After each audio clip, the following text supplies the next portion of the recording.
Donc on rentre dans une nouvelle séance du groupe langue.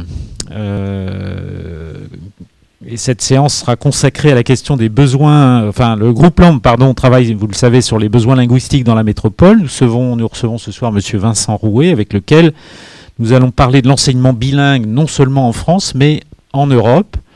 Cette séance vient compléter nos précédentes séances sur la question du plurilinguisme précoce et sur les avantages que peuvent en tirer les enfants. Monsieur Rouet est directeur du pôle études et développement de l'Office public de la langue bretonne. Et à ce titre, il connaît bien les problématiques d'enseignement des langues, quelles qu'elles soient. Nous avons en effet choisi d'aborder la question du plurilinguisme sans échelle particulière de valeur. Les langues ne sont pas petites ou grandes, même si le nombre de locuteurs peut varier évidemment grandement. Elles sont des supports de culture et représentent pour ceux qui en parlent plusieurs une capacité d'ouverture et surtout d'adaptation à un monde de plus en plus ouvert. Apprendre des langues, c'est aussi apprendre le monde. Ici et maintenant, la question de l'enseignement bilingue est liée principalement à la langue bretonne, mais il est important de connaître ce qui se passe, ce qui se pratique ailleurs en Europe et quelles sont les approches de l'enseignement bilingue. Avec cette démarche, nous souhaitons faire des propositions aux élus locaux pour que cette dimension linguistique soit mieux intégrée dans les politiques publiques et notamment dans le projet éducatif à long terme.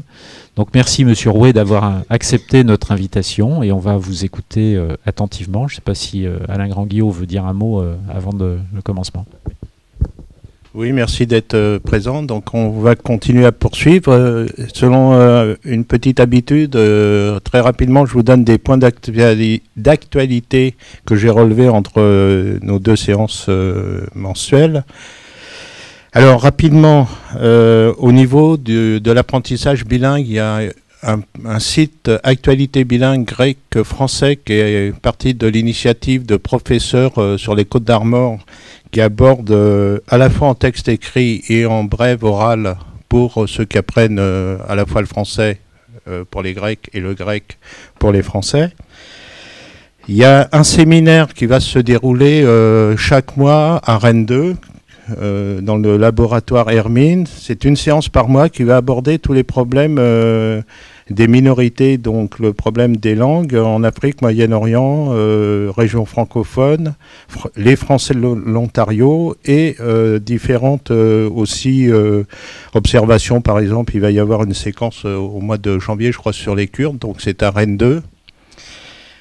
Le Sénat de l'Alaska vient de voter un budget dans le cadre de l'apprentissage précoce des langues, mais avec les langues des natives, pour consolider l'éducation donc des natives et leur développement culturel de 100 millions de dollars.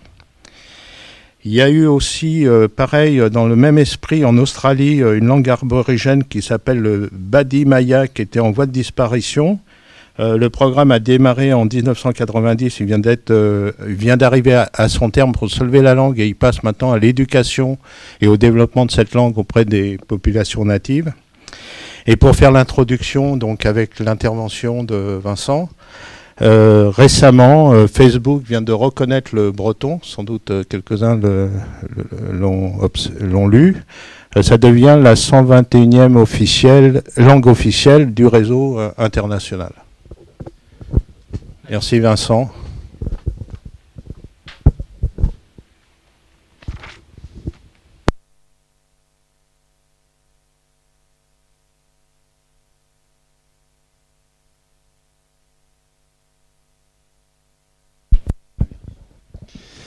Très bien, merci Monsieur Audic pour cette invitation, Monsieur Grand-Guillot également. Merci à tous ceux qui sont venus également aujourd'hui, Trugaré Vras d'un hall. Pour cette intervention, donc j'ai préparé un PowerPoint. Je souhaitais tout d'abord, dans un propos introductif, resituer ce qu'est l'Office public de la langue bretonne. Donc c'est un établissement public qui a été créé en 2010 par l'État, qui est représenté par le rectorat et la DRAC, et des délibérations conjointe des conseils régionaux de Bretagne et des Pays de la Loire et des 5 départements, donc Côte d'Armor, Finistère, Ille-et-Vilaine, Loire-Atlantique et Morbihan. hein. Un établissement public qui est structuré selon 2 pôles. Un pôle langue, puisque nous intervenons sur le corpus de la langue, en faisant des traductions, en ayant également un service de terminologie, de patrimoine linguistique, et un pôle études et développement que je dirige. En tout, l'établissement public est fort de 25 agents donc, de droit public, avec une mission générale de promotion et développement de la langue bretonne, et un chantier prioritaire du fait de la présence du rectorat dans le conseil d'administration, qui est la structuration du développement de l'enseignement bilingue. Pour cette intervention ce soir, je vous propose donc de faire tout d'abord un point sur le cadre historique dans lequel on se situe sur cette question, le cadre sociétal également, et ainsi que le cadre juridique, donc réglementaire et légal, pour savoir donc où on en est de l'enseignement bilingue. Lorsqu'on parle d'enseignement bilingue en France, de quoi parle-t-on exactement? Et ensuite, dans un deuxième temps, je vous proposerai donc un ensemble de données sur l'état de l'enseignement bilingue dans les 2 académies, Rennes et Nantes, puis un focus plus particulier sur l'agglomération nantaise.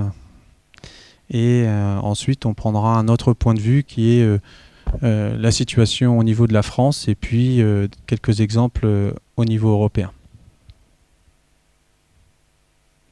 Donc le cadre historique de l'enseignement bilingue en France, c'est un cadre qui est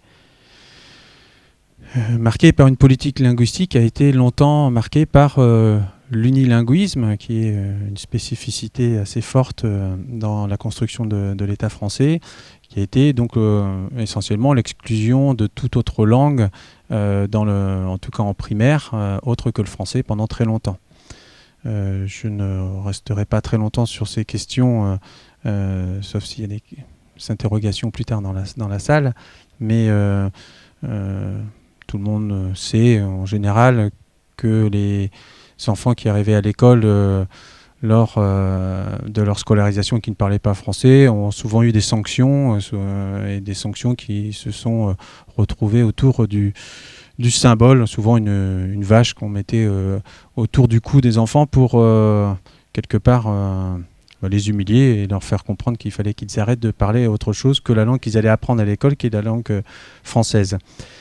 Les lois de scolarisation de Ferry en 1882 ont été des lois qui ont permis une démocratisation de l'enseignement, un enseignement qui s'est fait donc exclusivement en langue française et à l'exclusion de toute autre langue. J'ai remis 2 petites citations qui permettent de situer un continuum en réalité de l'idéologie en place. Donc de Monzy, ministre de l'Instruction publique en 1925, pour l'unité linguistique de la France, il faut que la langue bretonne disparaisse. Donc on est là sur une politique mise en place. Et puis plus proche de nous, Georges Pompidou, président de la République, il n'y a pas de place pour les langues et cultures régionales dans une France qui doit marquer l'Europe de son sceau. Donc c'est vrai que dans ce cadre, on a longtemps été dans un système éducatif qui était marqué par non pas le bilinguisme, mais l'unilinguisme. À côté de cela, pour la Bretagne en tout cas, on a une mobilisation assez importante qui a été dès les années 30, puisque 357 communes entre 1934 et 1939 ont répondu à une action bénévole, citoyenne, qui était de signer un vœu, de voter une délibération pour que le breton trouve sa place à l'école. 357 communes sur 1500 en 5 ans, c'est un résultat qui n'est pas négligeable. En 1937, une association créée par Jan Sawyer, le père de Mona Ozouf, Arfals, a mis en place également une campagne dans le même sens qui a reçu la signature de 5000 enseignants et particuliers. Donc il y avait une certaine réponse, en tout cas une demande sociétale en ce sens.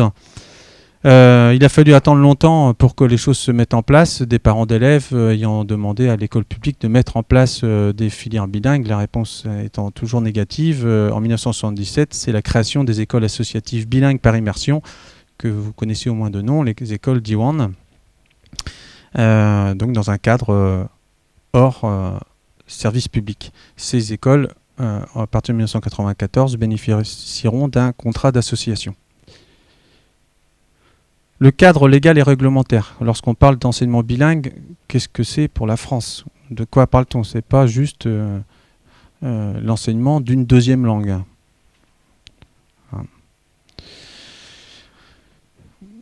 En rapport à l'historique qui a été fait brièvement, la première loi qui a permis aux autres langues de citer dans les enceintes éducatives, c'est la loi d'Exon, qui en 1951 reconnaît 4 langues, le breton, le basque, le catalan et la langue occitane. Le corse arrivera en 1974. La loi d'Exon, c'est une loi qui ne va pas très très loin, mais qui a un caractère symbolique surtout, dans un environnement qui était plutôt hostile. Elle ne va pas très loin puisqu'elle mettait en place un enseignement facultatif en dehors du temps scolaire, avec des enseignants qui faisaient ça également en plus. Donc ça n'a pas permis de beaucoup avancer. La première avancée réelle en termes réglementaires sont les circulaires Savary à partir de 1982, qui mettent en place réellement un enseignement bilingue spécifique. Ce terme spécifique, ça veut dire que c'est plus un enseignement de langue facultatif, mais c'est un enseignement bilingue qui va être dans le cadre horaire. Il faut situer ces circulaires Savary par rapport à la création des écoles Diwan 5 ans plus tôt. C'est-à-dire que le service public s'est adapté au développement des écoles associatives et donc a répondu au sein des écoles publiques. 20 ans après, quasiment, on a les premières circulaires 2001 et 2003 qui permettent réellement de fixer le cadre de la mise en œuvre de l'enseignement bilingue, qui dans les écoles publiques sera un bilinguisme à parité horaire. C'est-à-dire que on est sur 50% du temps scolaire qui est dans une langue et 50% du temps scolaire qui est dans une autre langue. Ce qui veut dire que lorsqu'on parle de bilinguisme, là, on n'est pas juste avec un apprentissage d'une langue, c'est que la langue va servir à apprendre. Hein, c'est un moyen, un vecteur d'apprentissage, donc c'est très différent juste d'avoir un cours d'anglais 1 heure par jour ou une demi-heure. Là, on est sur un outil d'apprentissage et bien évidemment sur les capacités ensuite des élèves dans la langue, ces capacités vont être plus importantes.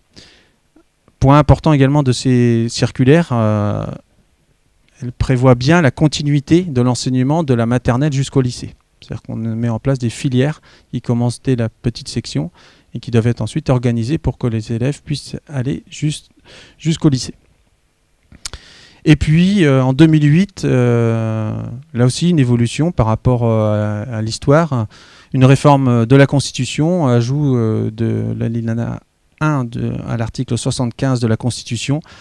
Les langues régionales rentrent dans la Constitution. Donc jusqu'ici, les circulaires, d'un point de vue juridique, ça n'a pas un niveau très élevé dans la hiérarchie des normes. Intervenir dans la Constitution, arriver au niveau constitutionnel, c'est bien évidemment plus important. Les langues régionales donc appartiennent au patrimoine de la France. Donc c'est, au point de vue symbolique, assez important. Au point de vue pratique, peu de choses. Mais en tout cas, par rapport à une histoire, ça va dans le bon sens. La vraie évolution, elle est finalement très récente. C'est la loi de refondation de l'école,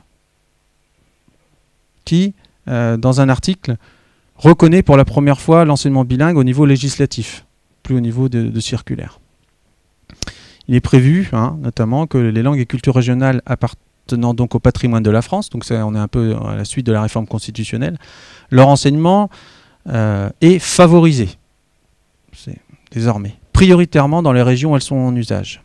L'enseignement facultatif de la langue et culture régionale est proposé dans l'une de ces deux formes, donc soit un enseignement de la langue, soit un enseignement bilingue, ce dont on parlait. Donc le cadre du bilinguisme en France, c'est le cadre français langue régionale. La loi de refondation de l'école met aussi un point très important qui est celui du droit à l'information des familles. C'est-à-dire que les familles doivent recevoir l'information sur la possibilité d'avoir ces formes d'apprentissage. C'est assez important parce que quelquefois, l'information ne passe pas compte tenu de certaines réticences à l'intérieur de l'institution. Désormais, il y a au niveau législatif quelque chose sur lequel on peut s'appuyer qui est assez fort. Et puis enfin, en annexe de la loi de refondation de l'école de 2013, dans les académies concernées, et on verra tout à l'heure que évidemment l'Académie de Nantes est concernée, l'apprentissage complémentaire d'une langue régionale sera favorisé. Donc c'est pas seulement mis en place, mais favorisé.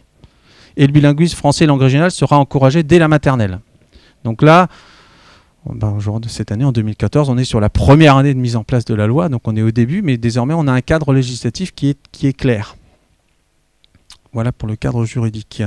Sachant qu'à côté de ces évolutions réglementaires, législatives et constitutionnelles, on a un mouvement mis en place depuis une quinzaine d'années qui est la mise en place d'offices publics plus précisément, dans les zones linguistiques où les langues sont utilisées, qui sont donc ces offices publics, des opérateurs publics pour que la politique linguistique, notamment dans l'enseignement, se mette en place. La Bretagne a été un peu en avance sur ces questions, puisque dès 1999, un office de langue bretonne a été mis en place. Un GIP, Office public de la langue basque, s'est mis en place en 2004, première structure publique, puisque l'Office de la langue bretonne n'était pas une structure publique. Ensuite, l'Office public de la langue bretonne est mis en place en 2010 sous forme d'établissement public de coopération culturelle. Bon, en termes juridiques, GIP ou PCC, il n'y a pas beaucoup de différence. Et cette année, un GIP, également Office public de la langue occitane, vient d'être mis en place à cette rentrée. Par ailleurs, il existe également un Office pour la langue et culture alsacienne, qui est plus dans un rôle d'information. Et vous voyez qu'au fur et à mesure, sur le territoire de la République, se sont mis en place, par la volonté des pouvoirs publics, des offices pour mettre en place ces politiques.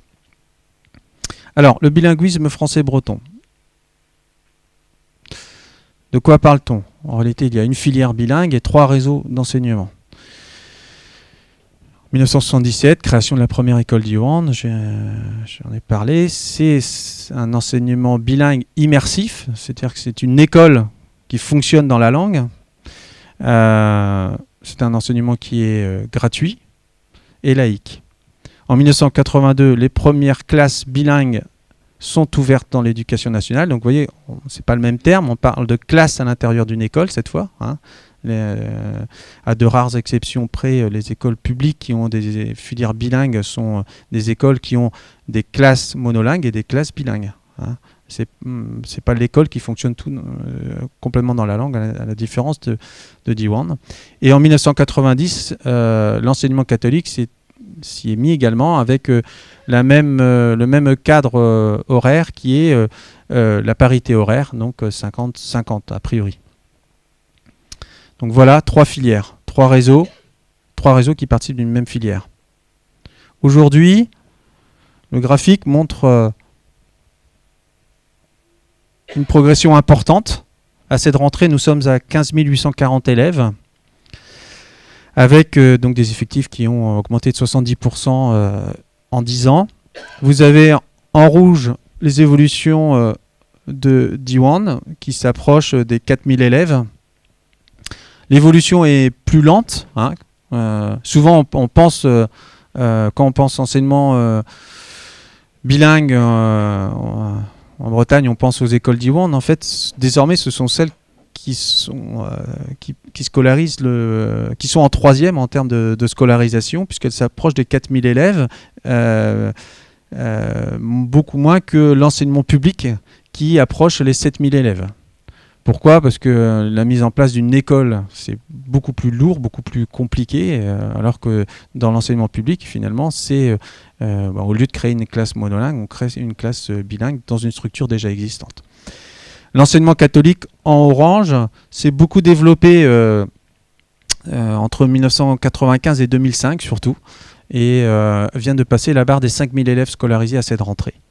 Hein. Donc aujourd'hui, l'enseignement bilingue français-breton, c'est 6800 élèves dans le public, un peu plus de 5000 dans l'enseignement catholique et puis 3800 dans l'enseignement immersif Diwan. Donc une progression là qui est quand même importante. Justement, on va voir territorialement comment cela s'est développé. Vous avez là une carte, c'est la carte des intercommunalités, hein, puisque c'est un espace, un bassin de vie. Vous avez la couleur la plus claire, pas d'offre. En vert clair, l'offre dans le premier degré. Ensuite, comme il est prévu une continuité, comme je vous le disais dans la circulaire 2001, l'offre au collège. Et en foncé, l'offre jusqu'au lycée. Alors en 85, on est 8 ans après la création de la première école Diwan. Donc on est au balbutiement, 3 ans après la circulaire Savary. Donc on est au début, vous voyez les endroits où l'offre est présente. Elle est déjà présente sur Nantes. Et puis on va faire des bonds de 5 ans.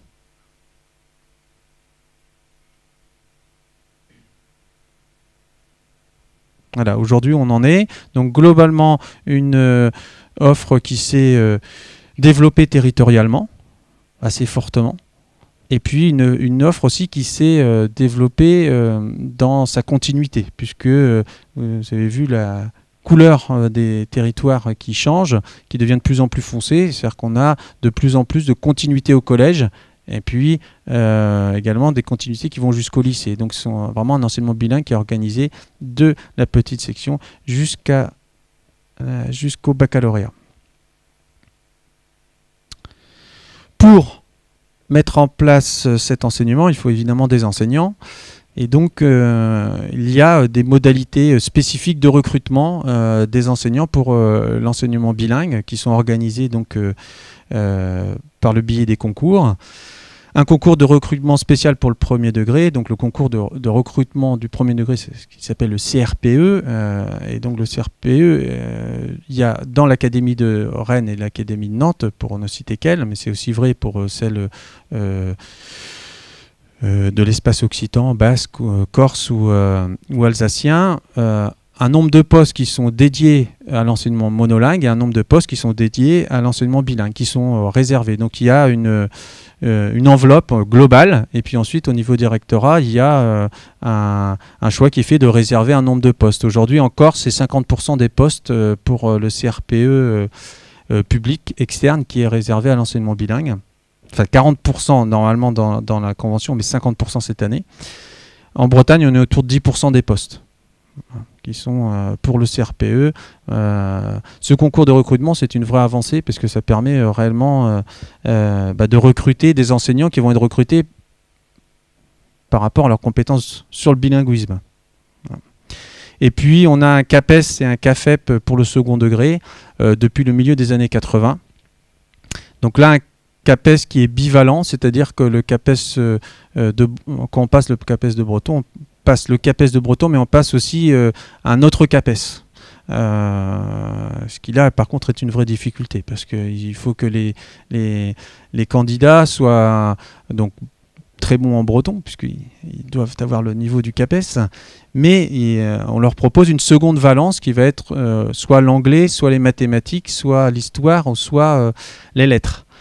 Ce qui peut être quand même relativement loin de cette première compétence.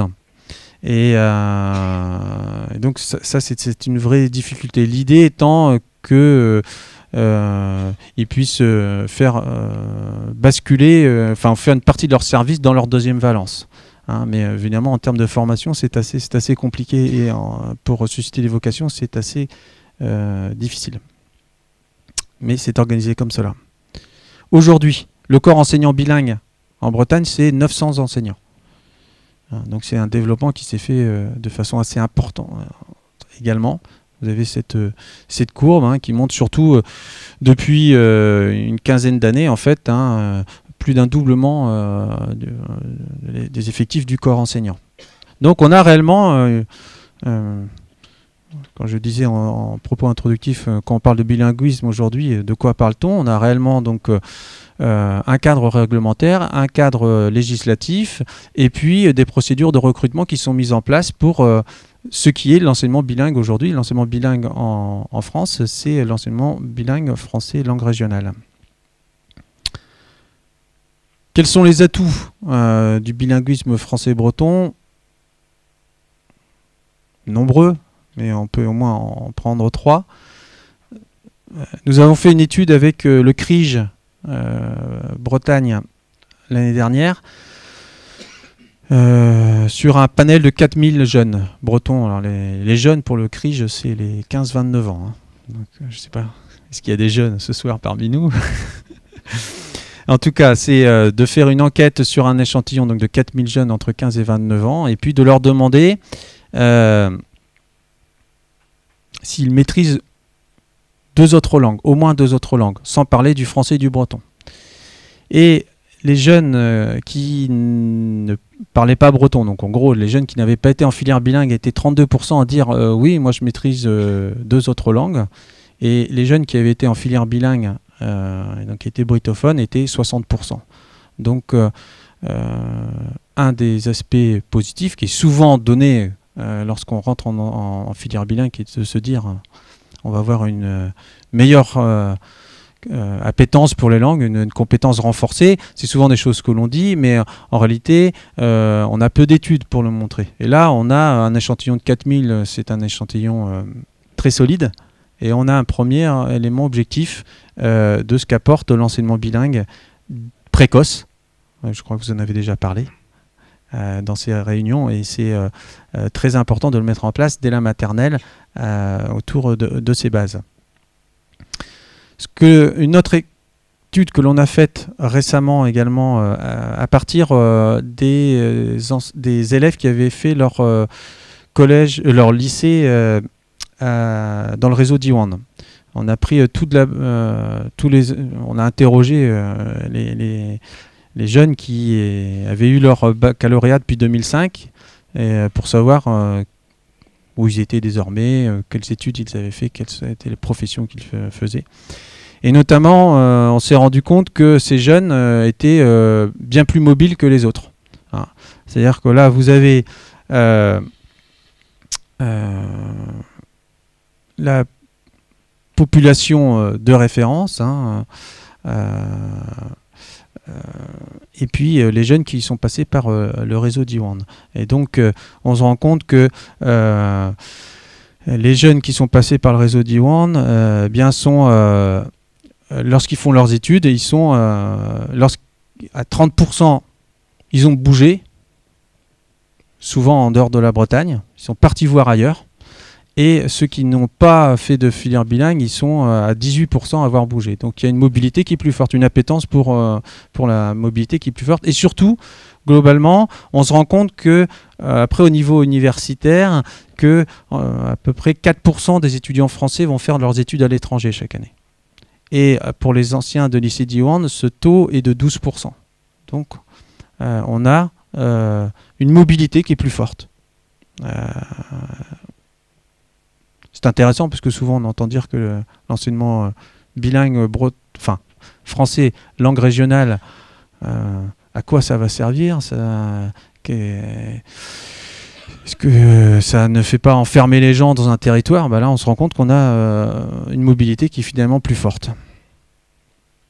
Et puis également une compétence supplémentaire sur l'arrivée au marché du travail, puisque aujourd'hui la compétence langue bretonne est nécessaire sur 1300 postes de travail, ce qui est une progression de 30% en 5 ans. C'est-à-dire qu'on est passé de 900 postes à 1300 postes de travail qui nécessitent la compétence langue bretonne. Donc c'est aussi une compétence de plus pour travailler. L'état des lieux à Nantes, pour nourrir les échanges du groupe de travail. À Nantes, donc dès 1978, ouverture d'une école Diwan, la première école Diwan. Au niveau de l'enseignement public, il va falloir attendre un peu plus parce que normalement, dès les lois circulaires Savary en 1989, ça aurait pu être possible. Il a fallu attendre 1999 et dans la foulée également, l'enseignement catholique a ouvert. En 2007, la continuité est assurée pour la première fois au collège, dans un collège public, pardon. En 2008, c'est la continuité qui est assurée dans un collège Diwan, pas à Nantes mais à Saint-Herblain. Comme on est sur une réflexion métropolitaine, je l'ai mis. En 2010, une seconde filière bilingue ouvre dans l'enseignement public et donc en 2012, une seconde école Diwan ouvre sur Nantes. Donc aujourd'hui, on a 5 écoles primaires et un collège sur Nantes et un deuxième si on réfléchit au niveau métropolitain. Donc il nous manque toujours l'étage lycée qui va finir par sûrement se construire à partir du moment où les cohortes seront plus importantes. Sur l'académie, je disais tout à l'heure, dans la loi Payon, refondation de l'école, dans les académies concernées, oui, l'académie de Nantes est concernée puisque, bon, en dehors du fait que depuis 1978, il y a des écoles bilingues qui sont nées, qui ont été développées, il y a surtout, depuis 2002, un conseil académique des langues régionales qui a été créé suite au décret de 2001 et l'Académie de Nantes est listée parmi les académies accueillant un CALR, donc un conseil académique des langues régionales. Donc on est bien dans une académie qui est concernée par ce type de filière. Donc le CALR se réunit régulièrement. Et puis 2012, délibération du conseil municipal, 27 janvier 2012. Le conseil municipal de Nantes décide d'adhérer à la charte Yard-Arbrezonnec, donc oui à la langue bretonne, et choisit notamment l'action qui est de développer l'enseignement bilingue. Donc on a un cadre juridique et politique pour le développement de l'enseignement bilingue. Aujourd'hui, les effectifs sur Nantes sont de 498 élèves. On a une progression donc là aussi qui a été importante, puisqu'on est passé de 320 élèves en 2006 à donc près de 500, autour de 500 à ces rentrées. Si l'on voit la courbe progresser de façon notable, on la voit également atteindre un palier sur ces 2 dernières rentrées, puisque en réalité les filières ouvertes sont pleines. Et donc aujourd'hui, pour avancer, il faut élargir l'offre. Donc aujourd'hui, Nantes, c'est la 5e ville au nombre d'élèves bilingues sur les 2 académies, Rennes et Nantes. Donc une petite baisse des effectifs cette année, donc j'y reviendrai tout à l'heure, alors que les autres communes, grandes villes en général, ont continué à progresser puisqu'elles ouvrent plus régulièrement des écoles bilingues ou des classes bilingues. Mais il y a plus d'élèves bilingues à Nantes qu'à Brest, par exemple. Aujourd'hui, la carte des quartiers éducatifs sur Nantes, elle est la suivante. Alors c'est une carte qui est un peu complexe avec plein de pourcentages. Vous avez donc la localisation des écoles. En rouge, les écoles Diwan, donc l'école Diwan 1. La seconde école dont je parlais tout à l'heure, ouverte en 2012 sur le sud de la ville, dans le quartier de Pierremille. Les écoles publiques sont localisées dans le même quartier. Les Marsaudries en 1999, les Batignolles en 2010. Pourquoi dans le même quartier? Puisque l'idée, c'est d'avoir des écoles proches du collège de Pôle. Parce que plus les écoles sont proches, plus on peut penser que les élèves qui sont en CM2 vont avoir une facilité à continuer ensuite au collège. Et le collège Rutigliano est dans ce quartier, Nantes-Erdre également. Et puis vous avez l'enseignement catholique qui est présent au niveau de l'enseignement bilingue à l'école Sainte-Madeleine à l'île de Nantes. Donc cette carte nous montre la localisation de ces filières, nous montre également l'ensemble des quartiers qui ne sont pas aujourd'hui fournis en offre et compte tenu des difficultés de déplacement.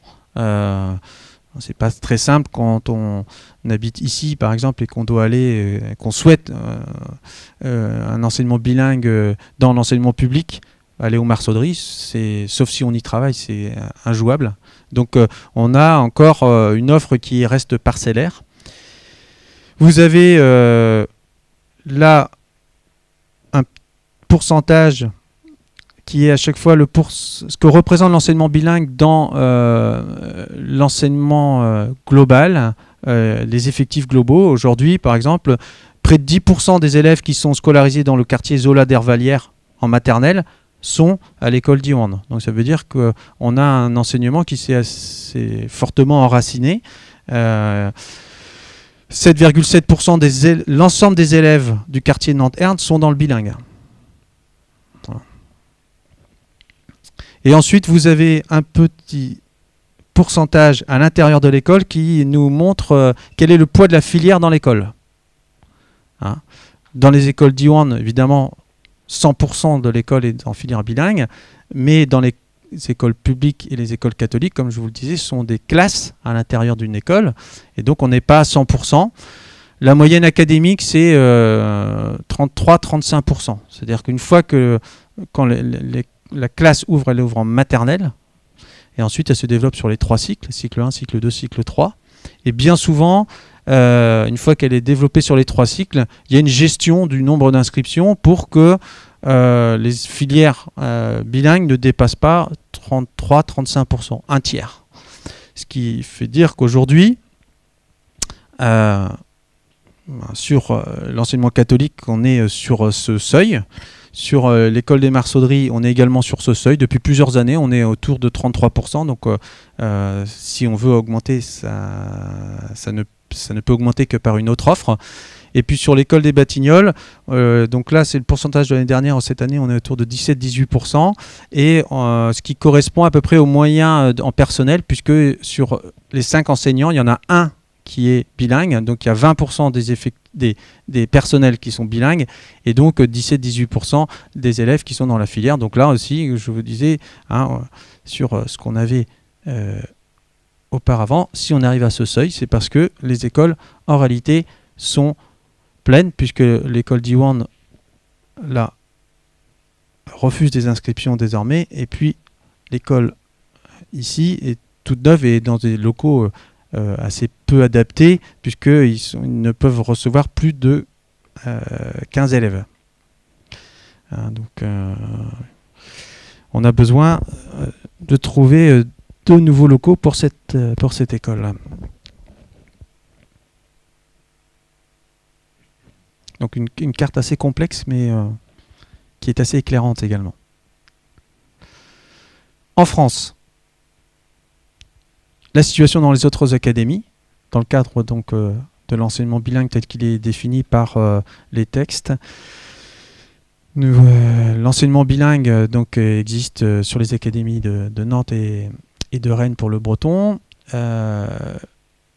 L'académie où il est le plus développé, c'est en Alsace, hein, c'est l'académie de Strasbourg, puisque là on a un enseignement qui est en réalité un enseignement essentiellement français-allemand. Hein, et donc un développement qui s'est fait aussi dans le cadre de la coopération franco-allemande. Ensuite vient le Pays Basque, où on a 26 000 élèves pour l'alsacien, près de 16 000 pour le breton, et donc près de 12 000 pour le basque, ce qui est important, puisque le Pays Basque, c'est un demi-département. Donc après, si on verra ça tout à l'heure sur des pourcentages, c'est des pourcentages assez élevés. Et puis, donc le code couleur vert, rouge et orange, c'est le même code couleur que pour la Bretagne. Hein. C'est donc en vert, c'est l'enseignement public. En rouge, donc c'est l'enseignement associatif, et en jaune, orange, l'enseignement catholique. Hein, donc, il y a finalement, qu'en Bretagne et au Pays Basque, il y a 3 filières comme cela. Hein, en Alsace, ce n'est pas le cas. Il n'y a pas d'enseignement immersif. Et puis, en Corse, il n'y a que dans l'enseignement public, puisqu'il n'y a quasiment pas d'enseignement confessionnel en Corse. Et en Corse, donc, il y a près de 9 000 élèves uniquement dans les écoles publiques. Viennent ensuite l'espace occitan, qui est très large, hein, qui est presque une moitié du sud de la France, et donc qui fait 7 000 élèves avec sur donc l'enseignement public et l'enseignement immersif, et puis également autour de Perpignan, la zone catalane, avec là aussi 3/4 dans le public et 1/4 dans l'immersif. Et puis, comme je sais qu'il y a des Lorrains dans la salle, le francique est également enseigné dans les filières bilingues avec des effectifs qui sont plus... comment dirais-je, plus faibles, mais qui sont là, hein, qui sont autour de un peu moins de 1000 élèves. Donc c'est un fait important tout de même au niveau hexagonal, l'enseignement bilingue, qui s'est assez bien développé sur les 15 dernières années. Dans ce cadre donc juridique et avec les mêmes modalités de recrutement. La situation au Pays Basque, français, je vous disais des pourcentages importants. Là, vous avez le nombre d'établissements scolaires en vert bilingue, en orange monolingue. Et donc, en 10 ans, l'enseignement bilingue qui était minoritaire au Pays Basque est devenu majoritaire quant à l'offre. Donc on est passé de 40% à 60% de l'offre qui est désormais en bilingue pour le premier degré. Donc un développement très important, organisé beaucoup autour du GIP de l'Office public de la langue basque. Donc aujourd'hui, la norme finalement au Pays Basque, c'est l'enseignement bilingue. Avec donc là, le nombre d'élèves qui est lui passé de 24% à 36% des élèves qui sont dans l'enseignement bilingue au Pays Basque. Donc c'est un pourcentage important, bien évidemment. Ailleurs en Europe, des exemples au Royaume-Uni, le Pays de Galles, l'Education Reform Act de 1988 qui prévoit la généralisation de l'enseignement du gallois. Soit dans le cadre du bilinguisme, soit dans le cadre de l'enseignement de la langue. Aujourd'hui, tous les élèves reçoivent un enseignement de la langue et 60 000 d'entre eux sont dans des écoles bilingues, immersives ou non. Donc immersives ou en parité horaire. Et 200 000 élèves ont des cours de gallois. Donc là, on est sur une généralisation de l'offre, ce qui n'existe pas au niveau hexagonal. Communauté autonome basque, donc le Pays Basque Sud, pour parler rapidement. Fin du franquisme, en 1982, mise en place d'une loi qui établit les différents modèles linguistiques du système scolaire basque. Un modèle A où les cours sont donnés en espagnol. Il est possible d'utiliser le basque pour certaines activités. Un modèle B où on est un modèle un peu à parité. Et puis un modèle D où on est dans un modèle immersif. Et puis un modèle X où les cours sont exclusivement donnés en espagnol. Aujourd'hui, donc 7% des élèves sont inscrits dans le modèle A, le modèle où il y a presque que de l'espagnol et un peu de basque. C'était 80% en 1983. Aujourd'hui, il n'y a plus que 7% des familles qui font ce choix. Le modèle B, qui est celui de la parité horaire, il est arrivé à 25% des élèves, contre 7% au début, donc un développement aussi important, plus que triplement des effectifs. Le modèle D, qui est celui donc du modèle de l'immersif, est passé de 13% au début de la loi à 65% aujourd'hui. Et il y a 3% des élèves qui sont dans le modèle exclusivement en espagnol. Donc là, on a une inversion en fait sur 30 ans très forte des modèles avec sur le choix des familles. Voilà. Il y a plein d'autres modèles ailleurs en Europe. Je pourrais répondre à vos questions au cours de l'échange. Ok, merci Monsieur Rouet de cette présentation. Moi j'avais d'ores et déjà peut-être une ou deux questions. Quand vous parlez des 900 enseignants, ça n'intègre pas des enseignants qui n'ont pas le CAPES et qui peuvent enseigner le breton. Moi je connais des personnes qui enseignent le breton mais dans des associations, ils ne sont pas dans des écoles. Et donc le nombre d'enseignants est même probablement supérieur à ces 900 qui sont eux diplômés, si je comprends bien. C'est ça? Tout à fait. Là, on est sur les enseignants qui sont diplômés, qui sont dans les écoles. Voilà. Qui sont, alors qu'on a également un ensemble de formateurs professionnels ou bénévoles, notamment dans le monde de l'enseignement pour adultes, dans des associations ou qui interviennent éventuellement pour faire de l'initiation dans les écoles primaires. Ils ne sont pas comptabilisés là. Là, on est vraiment sur les enseignants qui sont recrutés par le biais du concours ou en vacation, et à ce moment-là dans des équivalents temps plein. Très bien, je vais demander à M. Savary s'il a un commentaire à faire sur sa loi. C'est pas la tienne. Bien, est-ce que au-delà de cette plaisanterie, est-ce qu'il y a des gens qui veulent poser des questions? Je pense qu'il y a dans la salle beaucoup de gens qui connaissent déjà le sujet, mais oui. Avec la mobilité des personnes maintenant en France, des jeunes pour le travail, quel est le taux de persévérance des jeunes qui apprennent le breton? Ils commencent en primaire, partent après, c'est fini. Alors quel est le taux de persévérance? Effectivement, c'est une question importante parce que l'enseignement bilingue précoce, qui est un des thèmes, je crois, du groupe de travail, c'est vraiment très important de commencer très tôt, mais c'est également très important de continuer. Parce qu'autrement, la compétence en langue, elle s'efface, et même les atouts mis en place par le bilinguisme précoce, pas seulement la compétence en langue, mais peuvent s'effacer. Donc,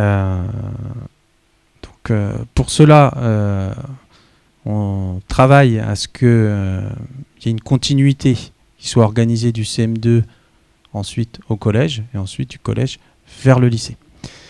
Ce n'est possible qu'à partir du moment où, ce qu'on appelle, dans le jargon de l'éducation nationale, on appelle ça des cohortes, donc le nombre d'élèves qui sortent d'une classe d'âge est important.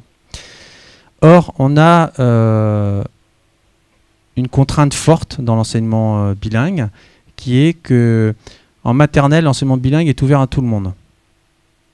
C'est-à-dire un élève dont la famille parle la langue ou pas, peu importe, si la famille veut qu'il s'inscrive, il sera accepté jusque donc la grande section. Mais ensuite, à partir du CP, on n'accepte plus les élèves extérieurs. Pourquoi? Parce que, sauf cas exceptionnel, il y a une enseignante ici qui pourrait peut-être témoigner de cas exceptionnels, mais en général, à partir du CP, si l'élève n'a pas été en filière bilingue auparavant, il n'est pas accepté. Pourquoi? Parce que les autres élèves, ils ont, pendant 2, voire 3, voire 4 ans, ils ont été dans l'enseignement bilingue précoce, et donc ils ont été de l'avant, et on ne va pas prendre un débutant à partir du CP, surtout qui est quand même un des moments clés de la scolarisation. Donc ensuite, ce qui veut dire qu'à partir du CP, et jusqu'à la terminale, on est sur un modèle qui est structurellement à la baisse. Pourquoi? Parce que au fur et à mesure des déménagements, de la mobilité professionnelle, d'évolution des familles qui peuvent devenir monoparentales, ou une famille qui s'agrandit, on ne peut pas rester dans le quartier. Les familles peuvent déménager, donc celles-là on les perd, mais par contre on ne peut pas avoir quelqu'un, je ne sais pas, qui par exemple a été scolarisé à Trélières pendant tout sa maternelle, qui arrive dans le quartier des Marsaudries pour l'enseignement public, et il ne peut pas arriver. Et donc on a des cohortes qui ne font que mécaniquement, c'est une contrainte forte qui est liée au système, hein. Donc pour cela, donc on travaille à ce que les collèges soient le plus proches possible des écoles élémentaires. Parce que il faut que le taux de continuité soit le plus fort par rapport à une cohorte qui s'est déjà un peu aménusée en CM2. Et nous, on a fait une étude très, très précise. Lorsque le collège, ce qu'on appelle le collège de pôle, donc le collège qui accueille la filière bilingue, n'est pas le collège de secteur, on a une déperdition, enfin une continuité qui est moins forte, hein, qui peut être un taux de continuité qui va être autour de 50%, 40%. Par contre, quand on est dans le collège de secteur, le collège de pôle est également le collège de secteur, c'est-à-dire que c'est naturel pour les élèves de continuer dans le collège. Là, on a un taux de continuité qui est autour de 90%, qui est un taux de continuité qui est assez proche de celui des filières monolingues. Parce que dans les filières monolingues, tous les élèves du CM2 ne continuent pas dans le collège de secteur. Il y a ce qu'on appelle des fuites, soit des élèves qui passent du public au privé, soit des élèves qui passent du privé au public. Donc même dans la filière monolingue, on a aussi on n'a pas 100% d'une classe d'âge qui passe du CM2 au 6e. Hein. On a en général autour de 90%. Pour le bilingue, c'est le cas également si on est dans le cadre du collège de secteur. Si on n'est pas dans le cadre du collège de secteur, imaginons pour l'Académie de Rennes par exemple, les élèves, pour ceux qui connaissent un peu la géographie finistérienne, les élèves qui sont à Douarnenez, normalement pour continuer leur scolarité bilingue, ils doivent aller à Quimper. C'est pas vraiment le collège de secteur, hein. Donc c'est assez compliqué. Et du coup, le taux de continuité, il est relativement faible. Alors qu'ici, sur Nantes, sur l'école des Marsaudries, par exemple pour le public, il y a, selon les années, entre 80 et 90% de la cohorte de CM2 qui continue au collège Rutigliano, qui est le collège de pôle. Hein, parce que les élèves vont naturellement vers ce collège. Il n'y a pas de contrainte de mobilité forte à ce moment-là. Mais c'est un enjeu très important, effectivement. Mais juste, Rutigliano n'a pas d'enseignement bilingue français-breton, là, pour le moment. Alors, Rutigliano est dans une situation de passage. C'est-à-dire qu'il est comptabilisé comme un enseignement, comme une filière bilingue, alors qu'aujourd'hui, il n'a pas ce qu'on appelle de discipline non linguistique en breton. C'est-à-dire qu'au collège Rutigliano, vous avez des cours de breton pour les élèves qui ont été en filière bilingue auparavant, donc des élèves qui s'expriment. Donc ce n'est pas des cours ouverts aux débutants. Donc c'est en ce sens qu'il est quand même comptabilisé comme une continuité, parce qu'il n'est pas ouvert à tout le monde, mais un des grands chantiers sur lesquels on travaille actuellement, c'est justement la mise en place d'une discipline non linguistique, histoire ou mathématiques, au collège Rutigliano, pour que les élèves aient réellement ce qui est prévu dans les textes. Mais pour l'instant, au niveau du rectorat, ça ne s'est pas organisé comme cela. On espère que ça va le faire dans le futur. Oui, on se rend bien compte entre les deux graphiques, aussi bien le graphique des enseignants que le graphique du nombre d'élèves, que néanmoins, à un moment donné, on va avoir moins de profs que ce dont on a besoin. Enfin, on ne va pas avoir assez de profs pour pouvoir répondre à la demande. Et comment on peut... là, c'est pas forcément une question pour toi en tant qu'office public, mais comment l'éducation nationale peut accepter d'ouvrir plus de postes au concours, par exemple, pour pouvoir répondre à cette demande qui, elle, progresse de plus en plus. On se rend bien compte que D1 1 est déjà à saturation, D1 2 est à saturation. Donc, si on ouvre un autre D1 3, où qu'il soit, il sera à saturation dans moins de 10 ans. Et comment on peut répondre à la demande sociale, comment l'institution peut répondre à la demande sociale, d'une certaine manière. Alors la question du vivier d'enseignants, elle est évidemment une question prioritaire dans le cadre d'une politique linguistique. Comme le montre ce graphique, effectivement, on est sur une progression forte des effectifs, et pour que ça avance, pour que ça se mette en place, il faut qu'il y ait des enseignants devant les élèves, effectivement. Donc, on entend souvent dire si on avait plus d'enseignants, on ouvrirait plus, il y a un manque d'enseignants. En réalité, comme le montre l'autre graphique, la courbe des enseignants, elle a également augmenté. Et pourquoi elle augmente ? Parce que globalement, les collectivités territoriales mettent en place des dispositifs pour qu'il y ait des formations pour les enseignants. C'est-à-dire que en gros, en Bretagne, les collectivités territoriales payent pour la formation continue d'agents de l'État. C'est-à-dire que ce n'est pas tellement le rectorat qui paye ces formations, en partie, mais pas tant que ça. Et en réalité, c'est surtout l'action volontariste de la région qui a mis en place 2 dispositifs qui ont porté leurs fruits. Le premier dispositif, c'est un dispositif qui s'appelle Squazel, qui est un dispositif qui donne des bourses pour les élèves qui s'inscrivent en master MEF, master d'enseignement. Il existe des masters d'enseignement bilingues pour passer le concours. Et donc les élèves qui vont dans ces masters ont une aide de la région, ce qui a permis de faire monter le nombre d'étudiants. Ces étudiants s'engagent contractuellement à rester au moins 5 ans ensuite dans la filière bilingue.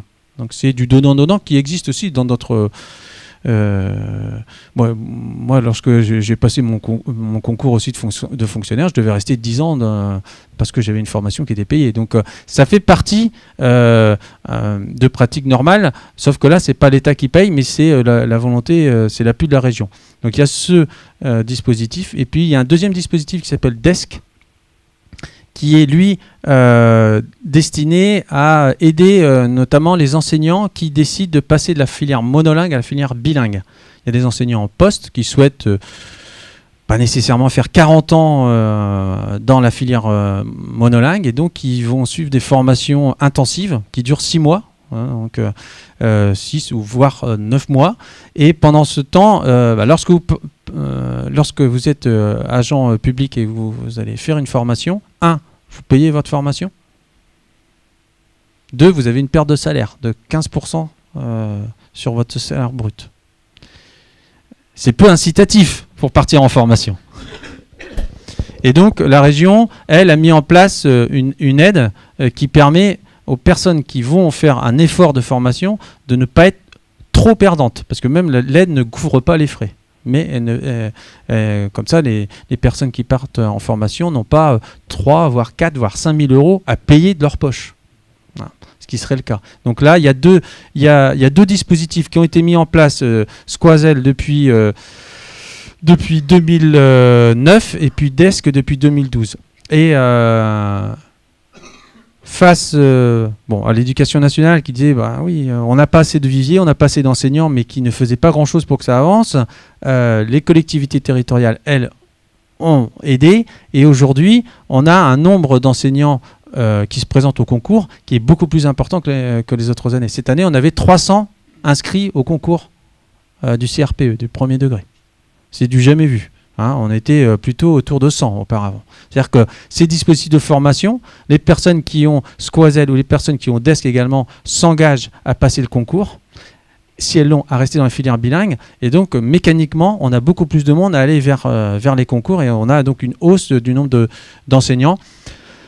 Après, qui est à chaque rentrée des frictions, parce que dans telle école, il y a un enseignant qui peut manquer, ou pendant l'année il y a un arrêt de congé maternité, de congé de maladie, et qui fait que il faut trouver un remplaçant et que ça grogne un peu, mais ça c'est le cas aussi des folies monolingues. La gestion, quand on a 900 enseignants à gérer, c'est plus la même chose que lorsqu'on en avait 50, quoi. Donc sur 900, il y a nécessairement des cas qui sont en friction, mais aujourd'hui on n'est pas vraiment sur une pénurie d'enseignants. On a des dispositifs qui ont été mis en place pour que le vivier soit de plus en plus important. Alors, s'il y avait 400 ou 500 personnes au concours, ce serait encore mieux. Mais 300, il y avait 40 postes au concours, il y avait 300 inscrits. C'est un taux qui s'améliore. Parmi les 900 enseignants que vous citez, il y en a combien qui enseignent autre chose que la langue bretonne, à proprement parler, qui enseignent les mathématiques en breton?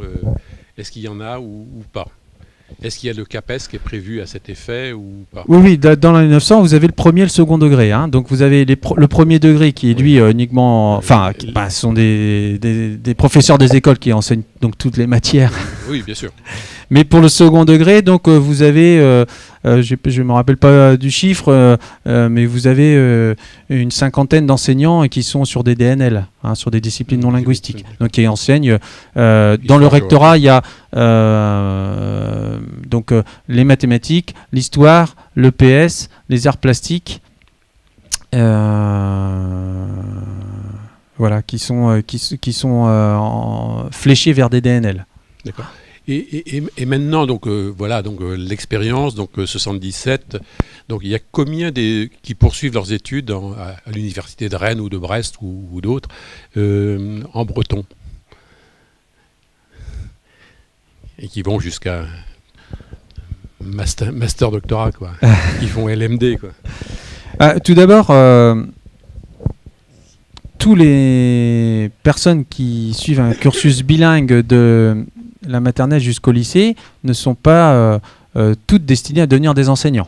Hein, donc il est assez logique que on ait envie d'être médecin ou toute autre profession. Donc aujourd'hui, ce que l'on voit, c'est globalement, on a de plus en plus de cohortes à arriver quand même jusqu'au bout, jusqu'à la terminale, et ensuite de plus en plus de jeunes issus du cursus bilingue qui arrivent à l'université. Hein. Il y a à peu près 800 élèves, étudiants à l'université. Pour certains sont des débutants, d'autres viennent des filières bilingues et de plus en plus. Après, on est quand même s'il y a 30 ans ou même 35 ans d'expérience, on est quand même sur une filière qui est relativement jeune. Parce que si vous regardez bien le décollage de la filière, si je peux m'exprimer ainsi, ah non, je me suis trompé de côté, pardon.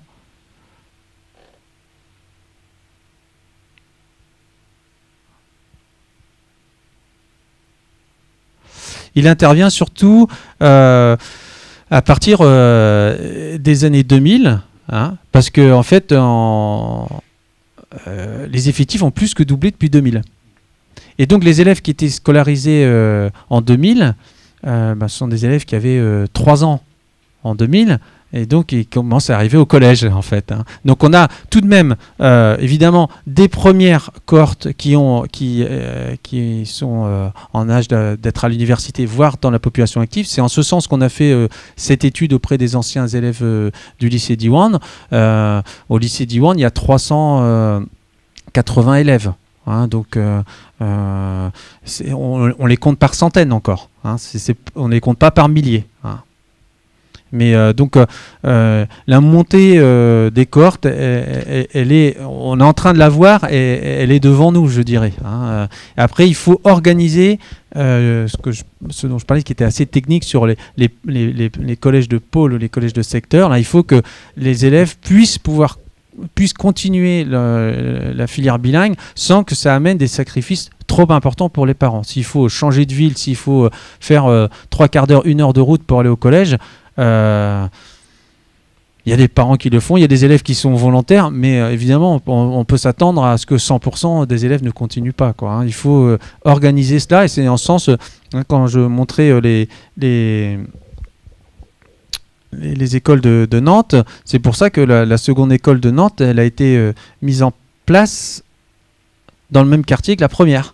Hein, pour que derrière on ait 2 écoles de sous-bassement au collège, et même l'idéal ce serait d'en avoir 3 pour qu'ensuite on ait une cohorte importante arrivée au collège de secteur, parce que évidemment s'il y avait une école qui était ouverte je sais pas, à Chantenay, ce serait assez difficile pour les parents d'une école publique à Chantenay de penser que il faut aller envoyer les élèves au collège public de Rutigliano, parce que c'est quand même relativement loin. Il y a sûrement quelques-uns qui le feraient, mais l'idée ça a été d'abord de travailler dans un secteur. Maintenant il serait intéressant de développer un autre pôle ailleurs sur Nantes, quoi, pour que ne pas être obligé d'habiter uniquement le quartier de Nantes-Herne pour pouvoir scolariser son enfant dans une filière bilingue publique. Oui. Alors, ma question à moi, elle va tout à fait quitter le Nantes J'ai été très surprise par l'Alsace et ce qui se passe en Alsace. Alors, je ne sais pas si j'ai très bien compris. Alors, je donne mon interprétation et tu me diras si je me trompe ou si c'est juste. D'après ce que j'ai compris, en Alsace, les enfants qui pratiquent le bilinguisme, c'est un bilinguisme français-allemand. Or, la langue des Alsaciens, c'est pas l'allemand, c'est l'alsacien. C'est pas du tout, mais alors pas du tout la même chose. Parce que les Allemands ne les comprenaient pas quand ils sont arrivés en 1941 en Alsace. Par ailleurs, le francique. Alors ça, je ne sais pas ce que c'est. Est-ce que c'est... Je me vu où c'est situé sur la carte, ça pourrait bien être la région de Moselle qui est proche de la Sarre. Alors là, bon, je ne savais pas qu'on appelait cette langue le francique. Là-bas, ils l'appellent le plate. Bon. Laissons tomber le francique qui, effectivement, serait une langue différente du français et de l'allemand. Mais ce qui est étonnant, c'est de faire passer sous forme de bilinguisme le français et l'allemand, ça me semble étrange. Alors on pourrait peut-être aussi, chez nous, faire des sections français-anglais. Voilà. Pour le francique, en fait, c'est la même langue que ce qu'on peut entendre au Luxembourg. Hein, donc c'est pas le plate, en fait. Pour ce qui est de la particularité de l'Alsace. En Alsace, il y a effectivement un certain nombre de filières dans lesquelles la seconde langue, ce n'est pas l'alsacien, mais l'allemand. Hein, et de plus en plus.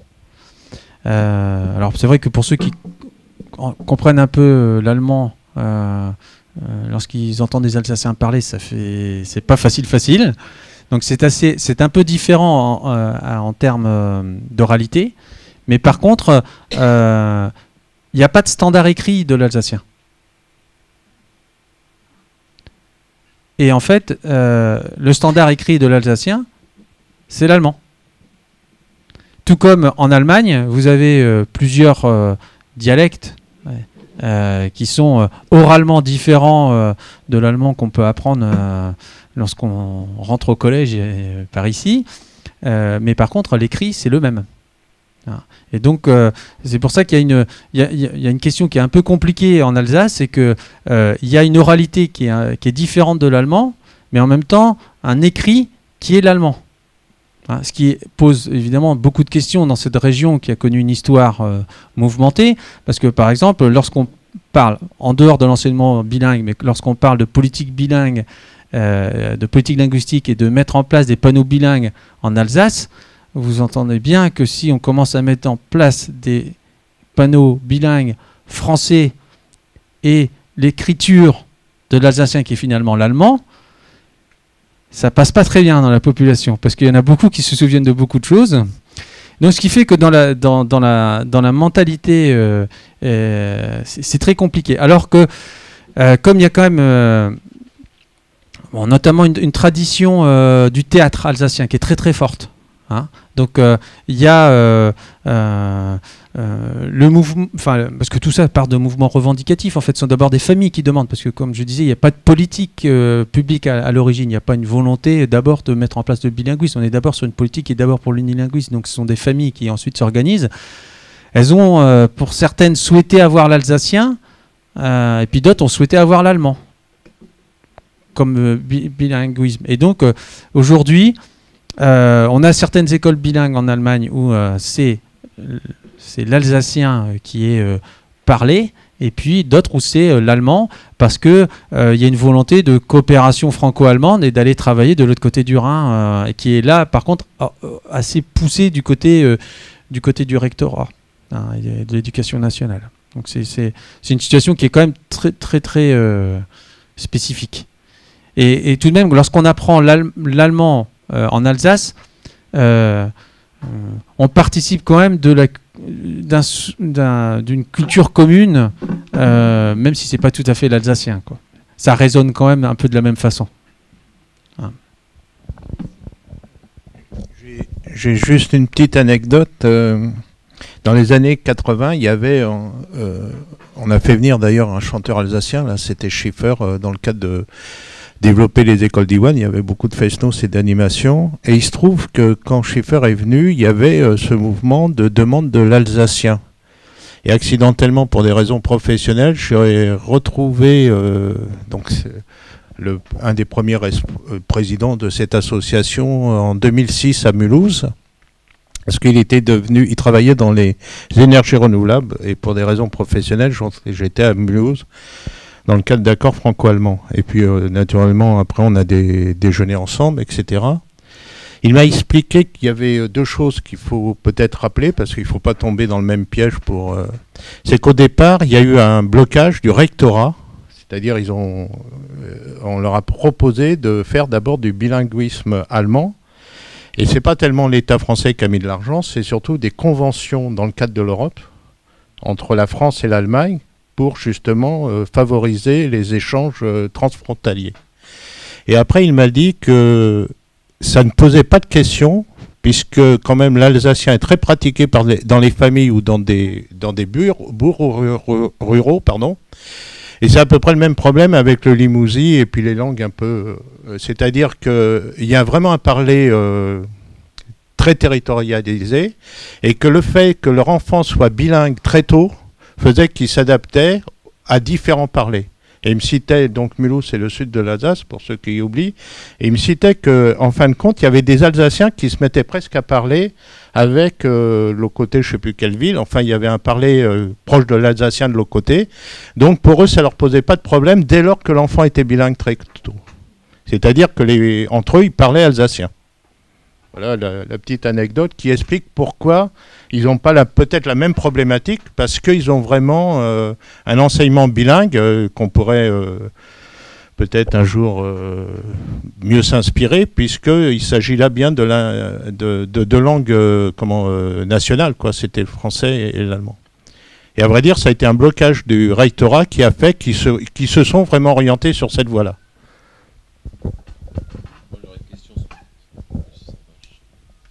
Juste une question sur le niveau européen. Vous avez cité quelques exemples, vous avez parlé du gallois, vous avez parlé de ce qui se passe en Espagne, et ce qui se passe au Pays-Bas, ce que doit se passer aussi dans les autres communautés espagnoles. Mais est-ce qu'il y a d'autres exemples intéressants en Europe? Qu'est-ce qui se passe dans les pays du Benelux? Qu'est-ce qui se passe, je sais pas, en Suisse, etc. Enfin, il y a aussi des tas de régions européennes où cette question du bilinguisme se pose. Hein.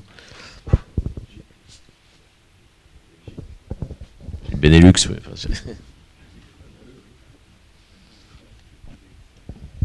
Je ne connais pas tout. Pardon ? Vous pouvez le laisser allumer le micro. Je ne connais pas la situation de tous les pays. Il y a, en tout cas, un fait de l'Europe, c'est sa diversité linguistique. En dehors des langues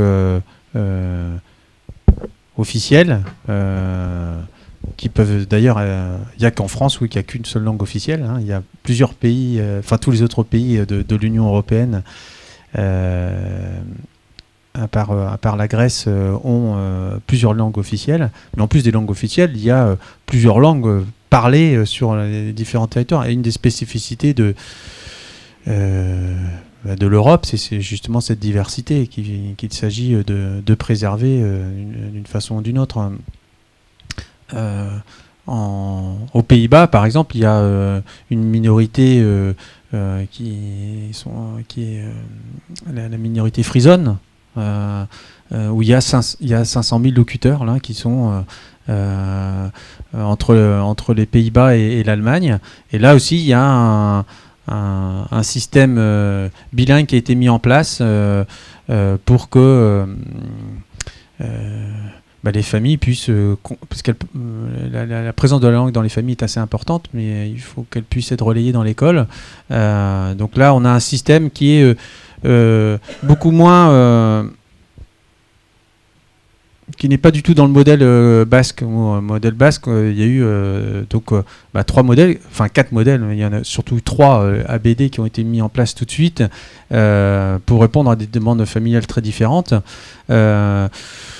Aux Pays-Bas, il n'y a pas de volume horaire sur les enseignements. Il y a des objectifs, ce qui est aussi une autre façon de faire. En fait, mais c'est une toute autre culture puisque les établissements sont autonomes. Donc c'est à eux de mettre en place les dispositifs pour atteindre les objectifs. Ceci dit, tout de même, on se rend compte que aux Pays-Bas, le développement de l'enseignement de la langue est quand même moins fort que dans la communauté autonome basque, où là, il y a une vraie politique qui a été mise en place sur 30 ans et qui était une politique qui est ouverte. Hein, finalement, chaque famille peut s'y retrouver, soit tout en espagnol, soit tout en basque, soit moitié-moitié, soit beaucoup d'espagnol et un peu de basque. Et les familles ont fait le choix finalement au fur et à mesure. Donc, mais tout a été programmé parce que dans la communauté autonome basque, au début, il y avait 5% des enseignants, pour revenir à la question précédente, 5% des enseignants qui étaient bascophones en 82. Et aujourd'hui, ils ont 65% des élèves qui sont dans l'immersif. C'est-à-dire qu'ils ont, face à la demande parentale, bilinguisé le corps professoral. Mais tout ça, c'est une politique très très organisée.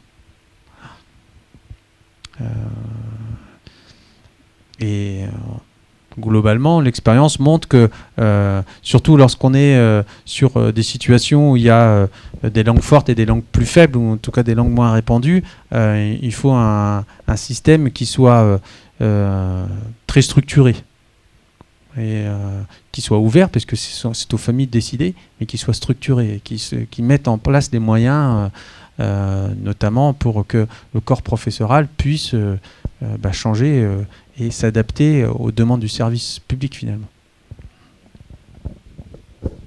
Oui, bonsoir. Oui,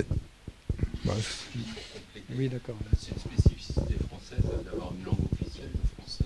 Ça renvoie au début de votre présentation. On a lutté contre les langues minoritaires. Alors que dans d'autres pays, que je pense en Italie, on a plusieurs langues régionales. Voilà. Et la spécificité française, c'est d'avoir une langue officielle. Il y a qu'en Grèce et en Turquie où il y a ce modèle-là, en fait, et en France. Oui, bonsoir. Oui, je viens d'apprendre l'existence d'une loi de refondation de l'école. Peut-être que je ne dis pas, c'est le journal officiel. Et en même temps, tu as cité un chiffre de plus de 300 candidats au CRPE, alors qu'avant, il n'y en avait qu'une centaine. Est-ce qu'il y a sur la au dernier concours, est-ce qu'il y a un lien de cause à effet entre les deux? Et par ailleurs, quels sont les espoirs que tu fondes sur cette loi pour le développement du bilinguisme en France et en Bretagne en particulier?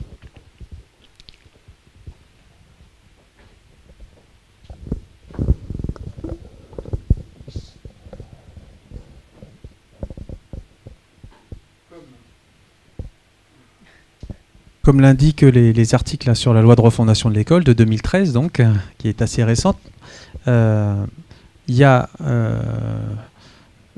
surtout un droit aux familles d'être informées, alors qu'il fallait bien constater que dans certains projets d'ouverture de filières bilingues, on avait notamment le corps enseignant qui pouvait bloquer l'information. Donc aujourd'hui, c'est quelque chose qui s'oppose à la loi. Donc c'est un point important.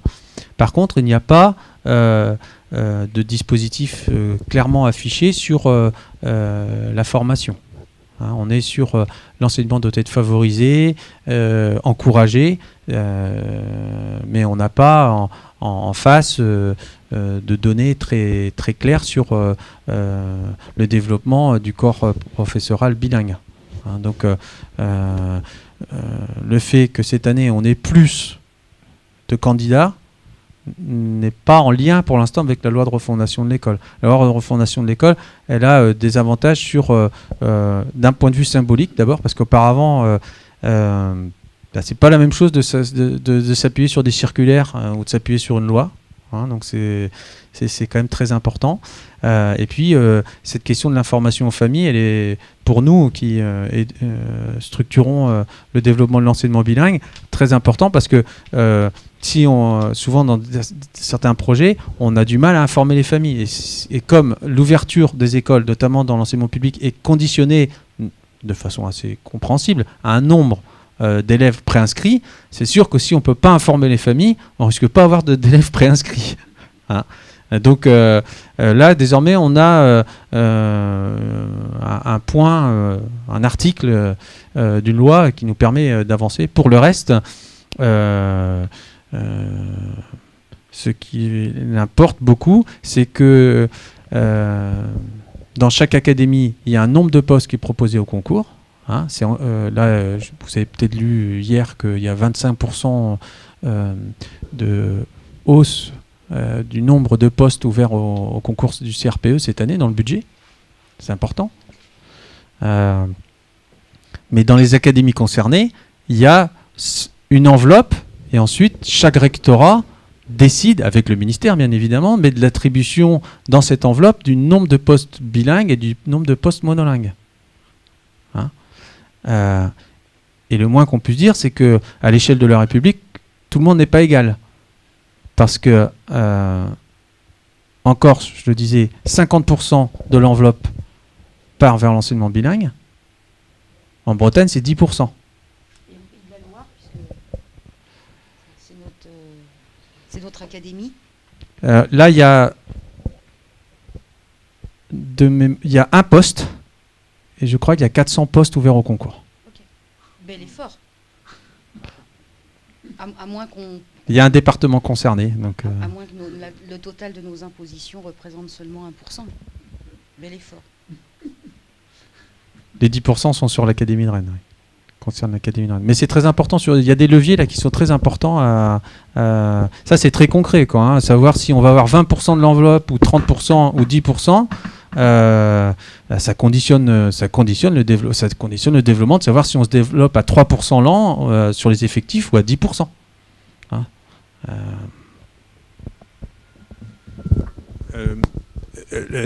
juste un petit complément sur le contexte. En France, on peut dire qu'il y a quand même un parcours de combattant. Je n'ai pas fait attention, je crois qu'on n'a pas dit que pour ouvrir une école, il faut qu'elle soit complètement autonome financièrement pendant 5 ans, hein, le budget.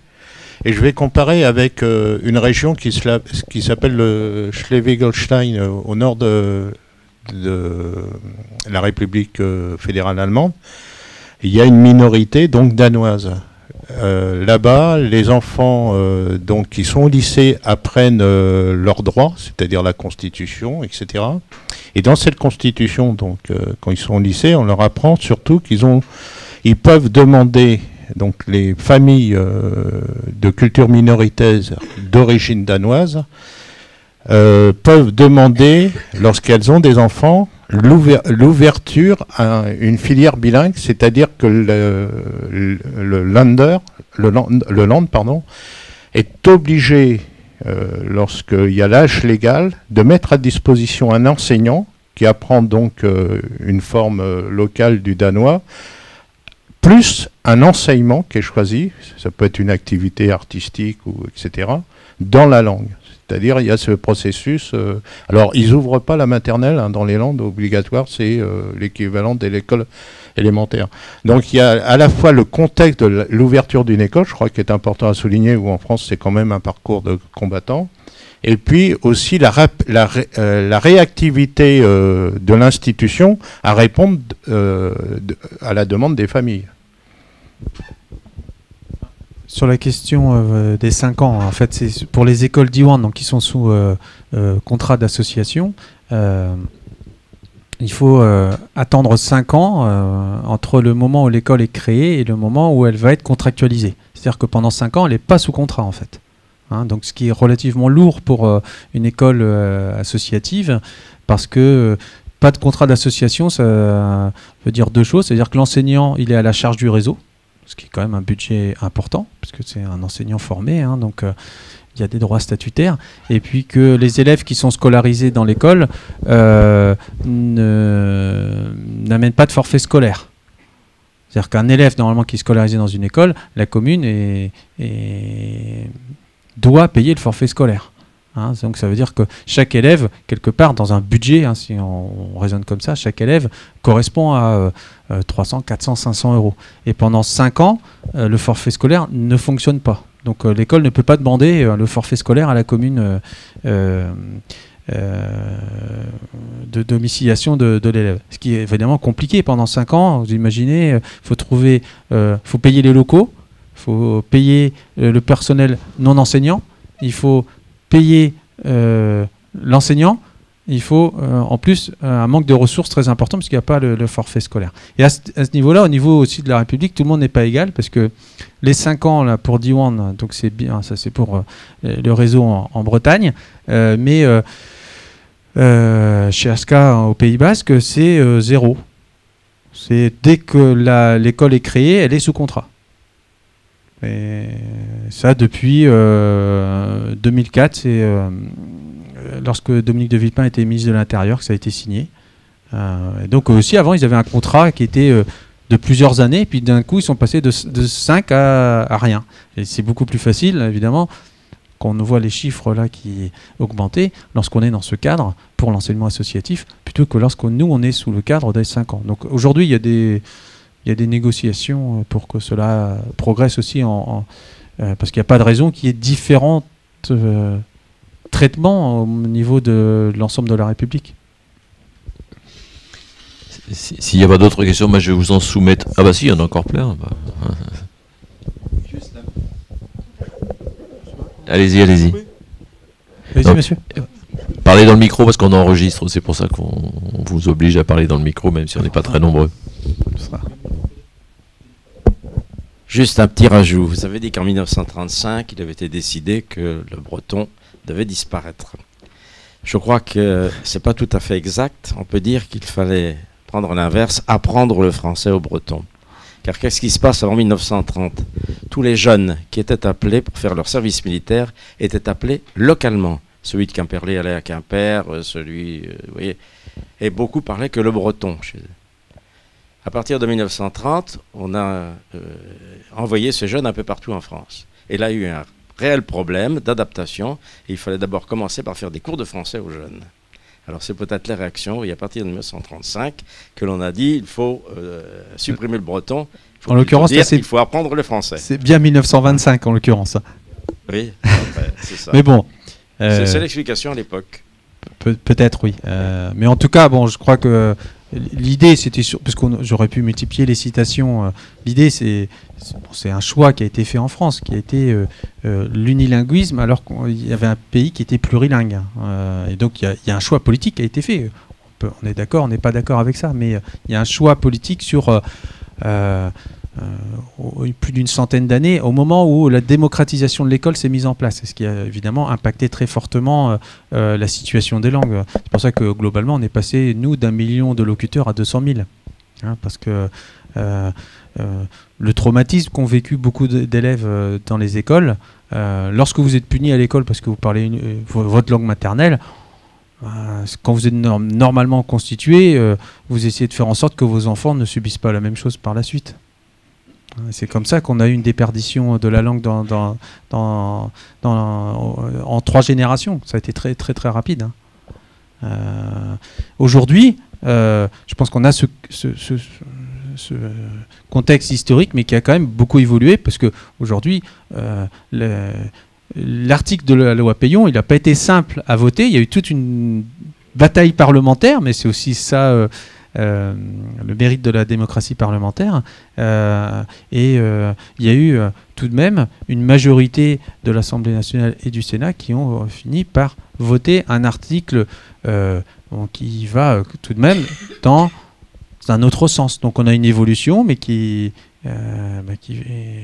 s'est mise en place 30-35 ans après la création des premières écoles. Mais comme souvent, le droit s'adapte à une pratique qui est différente dans la société. C'est-à-dire que la société bouge et souvent le droit s'adapte avec un peu de retard. Mais ça, c'est pas que sur ce domaine-là, c'est sur plein de domaines. Il y a d'abord les expériences locales et puis ensuite la loi s'adapte à cela. Et on est un peu dans ce cadre. Oui, alors il me semble, enfin ça marche. Oui, la situation des langues régionales en France par rapport aux autres pays européens, c'est aussi fortement corrélé au fait que la France est un des seuls pays à ne pas avoir signé la charte européenne des langues minoritaires, en tout cas pas dans sa globalité. Et deuxièmement, avec un autre facteur, c'est que la France est d'une tradition fortement centralisée, où l'autonomie pour les régions est très peu présente, comparée aux pays voisins comme l'Espagne, la Grande-Bretagne, voire les Pays-Bas, l'Allemagne, etc.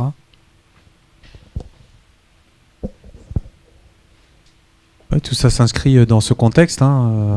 C'est vrai que...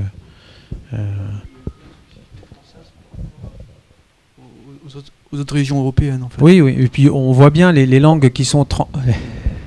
Les langues qui sont transfrontalières, comme le catalan ou le basque, on voit très bien que d'un côté ou de l'autre des Pyrénées, elles n'ont pas du tout la même vitalité, alors que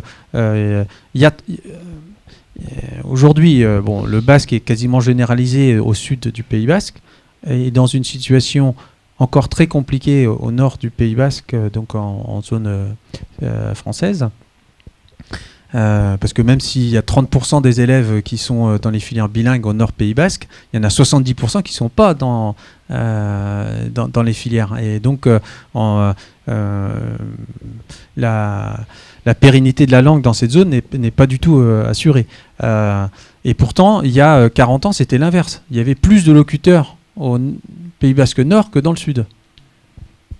Donc, c'est bien, on voit bien qu'il y a des politiques différentes qui sont mises en place selon les territoires, selon les États. C'est la même chose pour le catalan qui est très vivace dans la Generalitat, donc autour de Barcelone, et puis qu'on arrive à Perpignan, est très peu présent. Donc là, on a des politiques qui sont vraiment très différentes, mais ça évolue tout de même globalement. Mais ça devient des sortes d'un côté des cercles vertueux, et en France, ça devient des cercles vicieux, c'est-à-dire qu'on va prendre le prétexte du faible nombre de locuteurs pour justement freiner des cas de fer, entre guillemets, alors qu'à l'origine, à la limite, la situation était plus développée de ce côté, du côté français, en fait. Bien, moi je propose que je vais vous soumettre la dernière et puis après on va s'arrêter. En général on s'arrête vers 8h moins le quart, 8h.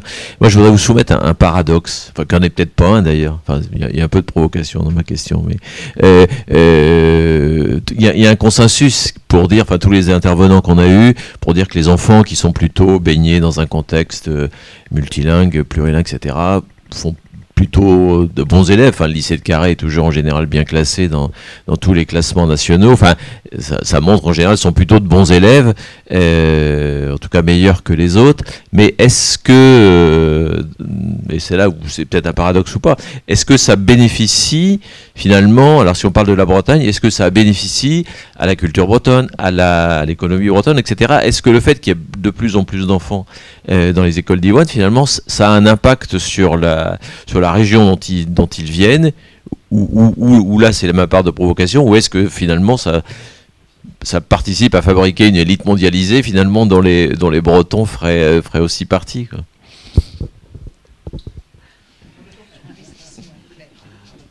Vous partez sur des terrains qui sont peut-être plus loin que ceux de ma compétence et puis. C'est parce qu'il est 8h moins le quart. Je crois aussi que bon, j'ai mis en avant le fait qu'on était quand même sur une filière qui était jeune et donc on a du mal à voir encore où on va. Parce que 30-35 ans, c'est pas beaucoup en fait, hein, pour savoir ce que font ces jeunes. On commence à voir des centaines de jeunes qui sont passés par ces filières bilingues, qui arrivent sur le marché du travail, dans la population active, qui fondent leur famille. C'est maintenant qu'on arrive un peu à des seuils qui nous permettent de faire des enquêtes, comme on a fait une enquête sur les lycéens, mais on en fait une enquête sur 500 lycéens. Statistiquement, en dessous, c'est compliqué de faire des études. Et là, aujourd'hui, on a 15 840 élèves. C'est une belle progression, mais ce sont encore des masses critiques qui sont trop faibles pour pouvoir faire des études et répondre à vos questions. Sûrement, dans 4-5 ans, on sera à 20 000, ensuite à 25 000, 30 000. Là, on pourra... J'aurai peut-être plus de données à vous répondre. Ce qui est sûr, c'est que tout de même, c'est aujourd'hui... à la région Bretagne, il y a une vice-présidence à la politique linguistique. Le terme de politique linguistique, par exemple, c'est un terme qui était complètement étranger à la France jusqu'il y a 10 ans. Personne n'en parlait, c'est une politique publique pour la langue. C'est un terme qui était très utilisé au Canada et au Québec en l'occurrence, et ailleurs en Europe, mais pas du tout en France. Aujourd'hui, le terme de politique linguistique, c'est devenu quelque chose de plus fréquent. Ça veut dire que c'est un dossier de politique publique comme d'autres. Et donc on commence à prendre cela, je dirais, de façon plus structurée, plus sérieuse. Mais on est au début d'un processus en réalité. Et donc ce qui est sûr, c'est que si ce terme est arrivé, s'il est pris en compte au niveau des collectivités territoriales notamment, et au niveau de l'État aussi, parce qu'il y a une direction générale à la langue française au ministère de la Culture qui est devenue donc de DGLF, devenue DGLF-LF, direction générale à la langue française et aux langues de France. Donc même au niveau de l'État, il y a une évolution à ce niveau. C'est parce que il y a une demande locale, une demande sociale, parentale, qui s'exprime. Et je pense que lorsqu'on y répond, les gens se sentent mieux que lorsqu'on n'y répond pas. C'est déjà un élément, le bien-être, le développement personnel, en dehors du fait même qu'il y a 1300 personnes, donc il y a un travail par rapport à cette compétence, le développement personnel, le bien-être, le fait que on voit ces enfants évoluer dans un cadre qu'on souhaite pour eux, c'est du positif dans une société. Très bien, écoutez, je vous propose qu'on... Non, il y a encore une question ? Ce sera vraiment la dernière, parce qu'il est moins 10. Hein.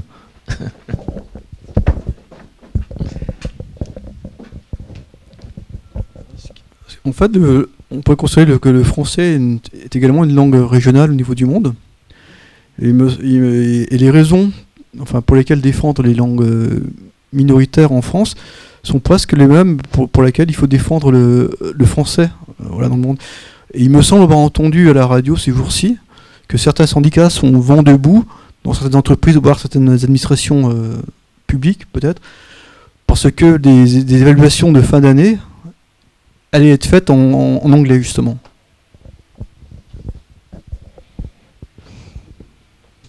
Pour répondre et pour conclure rapidement, la question de français comme langue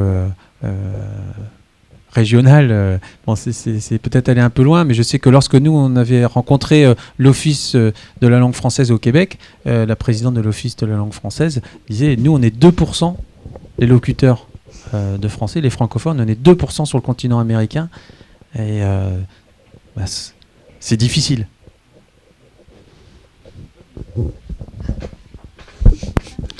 Les langues, ça peut être concurrentiel quelque part. Il y a parce que il y a aussi un côté, de domination culturelle au travers de sa langue, parce que c'est un véhicule de culture et quelquefois de domination. Et donc c'est une sorte de libéralisme, ou en tout cas de darwinisme aussi quelque part entre les langues. Et justement, dans l'exemple des syndicats en France défendent l'entretien d'évaluation en langue française, parce que on se trouve le français lui-même peut se trouver attaqué de manière assez virulente sur son propre territoire.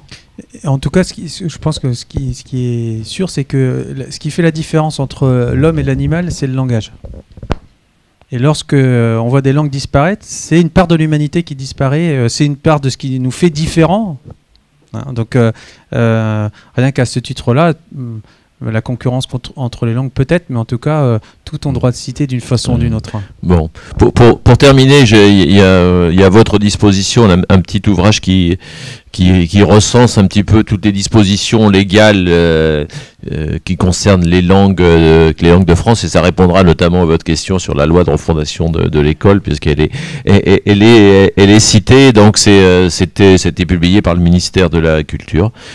C'est Alain Grand-Guillot qui avait repéré ça. C'est préfacé par Aurélie Filippetti. Alors, elle est partie, mais c'est pas très vieux.